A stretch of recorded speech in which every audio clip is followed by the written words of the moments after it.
Good morning. I'm L.A. Jackson, and with me now is Dr. Jason Jones, registered psychologist at Loving Choices Psychology here in Edmonton. And Jason, Valentine's Day is around the corner, and we've all been cooped up with our partners for months, wearing sweatpants and ordering skip the dishes. So what can we do to connect with our partners that we see every day? How do we make Valentine's special this year? Well, I think that that's such an important question, and maybe that's the first thing that couples want to be thinking about is let's make sure that we're talking about our relationship, we're communicating with each other about how we're feeling, how we're doing, what we want, what we need, how all of this COVID stuff has impacted us. Just that introduction to a conversation about it is a big first step for a lot of couples who might not really be talking about that.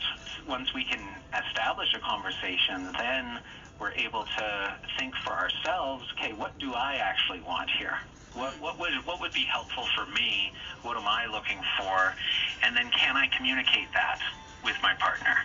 And then be able to hear from them what they need and what they're thinking about so that we can come up with something together. And that something together might not necessarily mean a ton of connection on Valentine's Day. There might be a discussion that needs to happen around this balance of closeness in a relationship, as well as maintaining our sense of separateness and our individuality, which has been really a struggle for most of the couples that I've seen. If people are now having to work from home and they've been around each other a lot more, and there's not as many opportunities to get out there and do our own thing, then some of the discussion really needs to be about how do we make sure that we kind of have our separate space enough, and how does that work for us together? So it's totally okay to say to your partner, hey, it's been a long week, and on Sunday, if I get an opportunity, I'd love to take a bubble bath for an hour, or there's a book on my nightstand that I've been meaning to read, and I'd like that alone time. Absolutely, and that starts with that communication, right? I know what I need, and I need to have a balance of time for myself, to take care of myself, and time for the relationship. And then also even beyond that, family, right? If you're in a family on Valentine's Day, then, you can't just ignore the kids. You can't? No, I'm just kidding.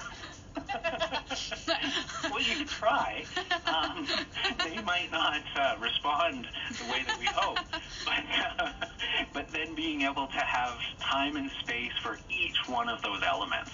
Like, this is family intimate time, this is the couple's intimate time, and then this is self-intimate time. And making sure that we're able to voice what we need for each of those, because they're all really important.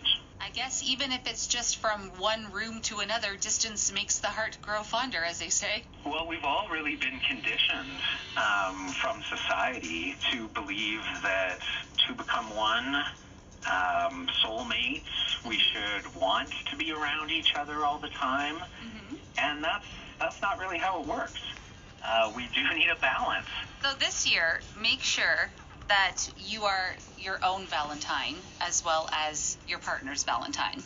Exactly. Yeah. Make sure that you're able to find that balance of self and relationships and family. Yeah, that's great. Once again, Dr. Jason Jones from Loving Choices Psychology here in Edmonton.